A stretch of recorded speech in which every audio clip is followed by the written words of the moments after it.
are back with another video. Before we get into the video, like, comment, and subscribe to the channel. So it looks like Cardi B is getting sabotaged yet again. So Cardi B fans, they've been saying that Nicki Minaj is sabotaging Cardi B's rollout, but now they are accusing the chart-obsessed races of sabotaging Cardi B too, because there has been a lot of speculation that the chart-obsessed races is gearing up to drop her highly anticipated album in September and will be announcing it in the fall, while other people are gearing up to drop. Now, there's been speculation that, Doja Cat is dropping in the fall, Queen Bee's dropping in the fall, but what is guaranteed because of, her rollout, Cardi B is dropping September 19th. Now, a lot of fans are saying that Cardi B won't be able to go number one if the chart-obsessed races drops her highly anticipated album, and the chart-obsessed races has a history of sabotaging artists. Now, if you guys remember, she dropped, I think it was vinyls or another version of an album that she put out last year. When Billie Eilish dropped her album, she did the same thing to, I believe it was Charlie XCX, and then also allegedly she's been sabotaging Olivia Rodrigo. So, no shade, the chart-obsessed races does have a history of sabotaging artists. Here's my thing though, I don't really feel like the chart-obsessed races would sabotage the Cardi B. I don't think so. I don't think Titanic Records would allow that to happen. I think if the chart-obsessed races drop and it's the same day as Cardi B, I think Titanic Records would be behind that. And the reason why is because Titanic Records usually have Cardi B drop when nobody else drop. They never have Cardi B drop with other big artists. Never do. They always have artists drop after Cardi B, before Cardi B, but never the same week or the same day. Okay, definitely not the same day. Possibly the same week, but definitely not the same day. So I don't think that the chart-obsessed races would be able to do that, especially since now Elliot Grange is the CEO of Titanic Records, and that is Lucian's son. Lucian is the CEO of Universal, and the chart-obsessed races is under Universal. So I don't think she would want to piss off Elliot Grange or Lucian Grange by doing that. So I can't see her really dropping the same day as Cardi B, even if she wanted to. Now, moving on from that, Born Again by Lisa featuring Doja Cat and Ray is nominated for Best K-Pop at the 2025 Video Music Awards. Later on in this video, we will go over the other nominations and nominees. But I feel like they did not deserve a nomination. The song and video had a big budget, a lot of payola, a lot of playlisting, but it was a flop. I feel like it definitely did not deserve a nomination. Not only because it flopped, because even if a song flops, that doesn't mean it's not a good song. Okay? But it's also because the song was trash. That's why it really don't need to get nominated, because the song wasn't that great. Y'all hyped it up. Y'all did not support it. And the song did not live up to the standards that it was supposed to live up to. I remember y'all was comparing this to Bang Bang with Jessie J, Nicki, and Queen Ari. Yep, I saw some of y'all comparing it to that. And guess what? Bang Bang is a classic. I think it's Diamond. This, not really. Okay? And I was shocked. I thought the song was going to be fire. But it doesn't have replay value. After the first listen, I'm like, okay, it's a decent record. I like the music video. But it doesn't have replay value. So to me, if you don't have replay value, the song is kind of trash. Okay? No shade. Now, moving on from that, 200,000 lashes will be going to Kung Fu Kenny. So Kendrick Lamar decides to add D0JA to his tour that he's doing in Australia. Now, my issue is, I said D0JA should have opened up for Kung Fu Kenny a few days ago. I even said D0JA shouldn't even be doing her own tour. I said that a few days ago. She needs to go on tour with Kung Fu Kenny. But of course, this short ass nigga decide to add her to the tour in Australia. Like, why wouldn't you do that for the fans in the US? We were riding for you during the whole fucking beef with Champagne Thickums and his botch BBL. And now we don't even get one treat. Well, not one. I mean, come on. I could have saw SZA, Doechii, and Kung Fu Kenny in one night during the G-Next tour in America, and you telling me Australia gets it? Why? Why don't niggas get in a Doechii as an opening act? What happened to DJ Mustard's fat ass? It's ridiculous. It's like, first London, they got meet and greets with Kung Fu Kenny, and now, in Australia, they get Doechii as an opening act. I mean, come on now. That's unfair. It's like he treat the fans in America like dirt.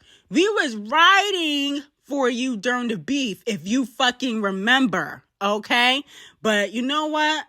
I'm done with Kung Fu Kenny. I'm done with Kendrick Lamar. Clearly, he is not appreciative of the fans in America, and he has been demoted as my fave male rapper is now back to Eminem. Goodbye, Kung Fu Kenny. Now, moving on to Queen Bee and Tina Knowles. It looks like Queen Bee's trying to put a muzzle on Tina because she feels like she posts too much on social media. Now, it has been revealed that according to Tina Knowles, she said on the Sibling Reverly podcast that Queen Bee asked her not to post so much on Instagram. Tina said, I post 25 videos and then I got a call from Queen Bee and she said, Mama, can you not post so much? Like, come on now. When are you ever going to stop posting? You're doing too much, okay?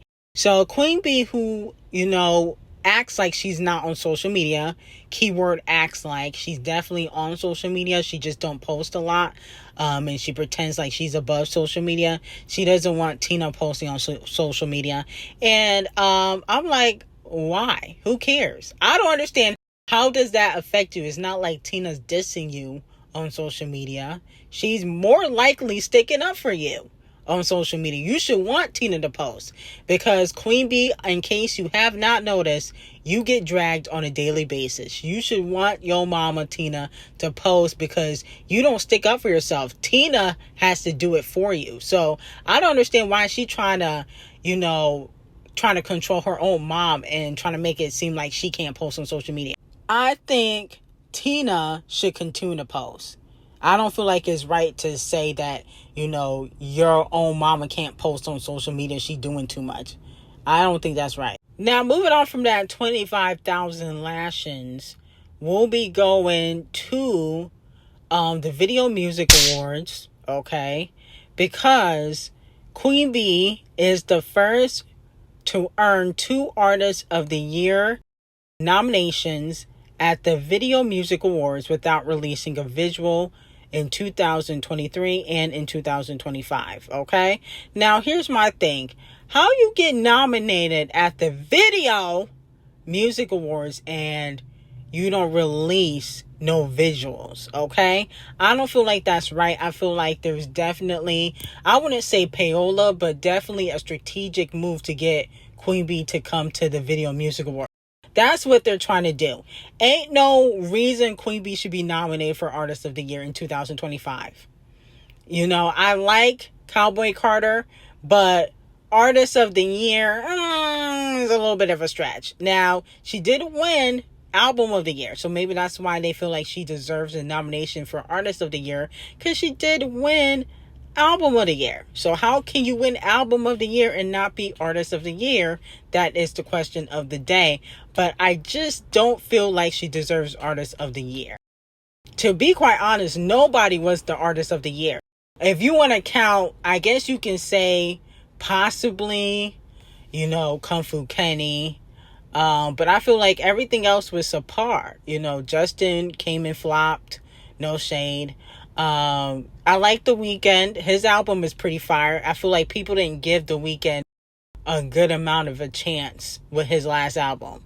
But his last album was pretty fire. But I don't feel like there was an artist of the year, to be quite honest, this year. Now, for best pop artist, Ari, Charlie XCX, Justin, Lord, Purdue Chicken, Sabrina Carpenter, and Tate McRae all got nominations. I don't think any of these people deserve to win. That's how terrible music has been this year. None of them deserve to win. Now, I know technically it's for last year. What they did last year is why they're getting nominated. But if we're talking about last year, obviously it would go to Sabrina Carpenter, if we're being completely honest. Now, for best R&B nominees, we got Ike Breezy for Residuals, Leon Thompson and Freddie Gibbs Mutt remix, absolutely not. The Queen of Christmas, Type Dangerous, no. Party Next Door, No Chill. Summer Walker, Heart of a Woman. SZA's Drive, The Weeknd and Playboy, Bottom Bussy Cardi, Timeless. If I had to be unbiased, I think that this would go to Ike Breezy. Residuals, that was a big R&B record. I also wouldn't mind if The Weeknd and Playboy Bottom Bussy won, even though Timeless to me is not R&B though. But Leon Thompson, Mutt deserves to win, but not the Freddie Gibbs remix. Okay, just the original song deserves to win. Y'all need to stop. Then we got Song of the Year, and this is why I said some of these artists only got nominations because of the songs they put out last year that became really popular. But Alex Warren, or Ordinary, absolutely not. Haven't heard the song once. I don't even understand how he's getting a nomination. I guess he is the new industry plant.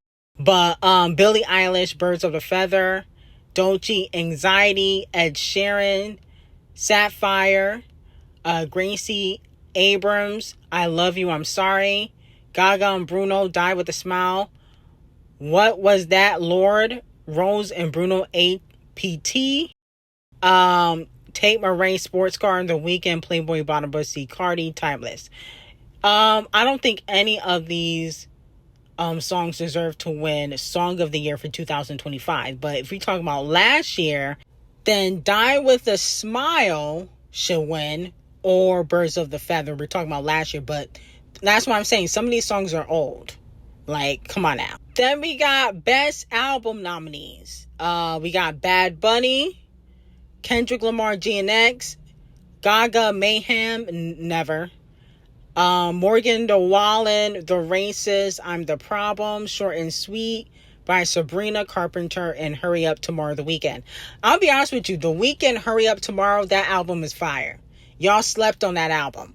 But if we talk about album of the year, it would either have to go to GNX or Short and Sweet. Those are the only two that deserve to win. Gaga, Mayhem, no, that was a flop. I don't even understand how that got nominated. She must have paid for that. No shade. Then we got Best Hip Hop nominees, and unfortunately, Megan Thee Stallion got snubbed. D0JA, Anxiety got a nomination. Champagne Thickums, Nokia. Eminem and Jelly Roll, Somebody Save Me, Gorilla Glue and Sexy Red, What You Know About Me. Kung Fu Kenny, Not Like Us got a nomination. LL Cool J and Eminem. Murdergram, and Travis Scott 4x4. I'll be honest with you. Not Like Us came out last year, so I don't understand why it's nominated. Wasn't nominated last year, so why is it nominated this year? But Best Hip Hop, I don't really feel like any of these really deserve to win. That's what I'm saying. It's like we didn't really have a song of the year. Like, Not Like Us, it's old. Why is it getting nominated? Come on now. Y'all want to rub it in Champagne Thickums' face that y'all pushing him out? That's what it's given. But what I did notice is Megan dropped 2 albums and didn't receive any nominations for Best Hip Hop? Interesting.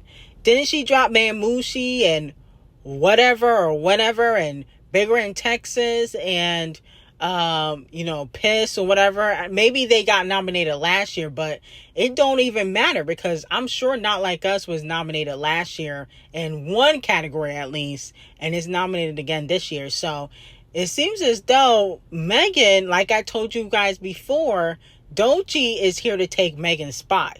Y'all think it's Doja Cat, but I always said it was D0JA. And that's why she ain't getting no nomination. Now, as for Artist of the Year, nominees, Bad Bunny, no. Queen Bee, absolutely not. Kung Fu Kenny, no. Gaga, no. Morgan the Racist, no. The Weeknd, no. None of them deserve it. None of them deserve Artist of the Year. Not one. I'm sorry. Not even you, Kung Fu Kenny. GNX came out last year, and I just don't think you appreciate the fans in America, so you definitely don't deserve it. I'll be honest with you. They should just skip the Video Music Awards this year. I feel like there wasn't enough good music for even people to perform, so it's a chop this year for me. Now, Eve the Rapper shouts out her favorite female rappers in the music business right now on the Joe and Jada podcast this week. She was asked, what artist do you think has sustainability? Okay. She mentioned D0JA and Cardi B. She also said Gorilla and Scratch Off. Now, Scratch Off hasn't sustained a damn thing. She's been flopping. Like, Scratch Off is literally not even in the conversation for female rap right now. Like, she's not, nobody's checking for Scratch Off. That's a lie, Eve. That's a big fat lie. I can see why she mentioned Gorilla Glue. I can see why she mentioned D0JA. Even though I feel like D0JA just got in the game, I don't think she has sustained anything yet. And then as for Cardi B, I don't know if she has sustained. I think it's more of controversy. Like, she's still relevant because of the drama that happens in her life, the lawsuits, the surgeries, men cheating on her. She's still in the news for all the drama that she creates, and that's part of her life. That's why her new album, I Am Ugly, I Am the Drama, that's why she named it that. So I don't agree with the Cardi B take. I'm shocked that she didn't mention Meg, but like I said before, I don't think a lot of people really mess with Meg in the industry. If it wasn't for Devil Nation, I think a lot of people will be more open and honest about how they feel about Megan Thee Stallion. That's just my personal opinion. I don't think a lot of female rappers really rock with Megan like that. And I don't think any of the male rappers rock with her like that. Okay? I think people just won't say anything because of her connections to Camel Face and Devil Nation. But, yeah, I don't disagree with what she necessarily said. I just don't think that Cardi B has sustained enough in the industry. She's a cultural vulture too. But let me know how y'all feel about it. I got some very hot tea on Patreon about Sydney Sweeney, Pamela Anderson, and also Liam Neeson. Link will be in the description. I hope you guys have a great day.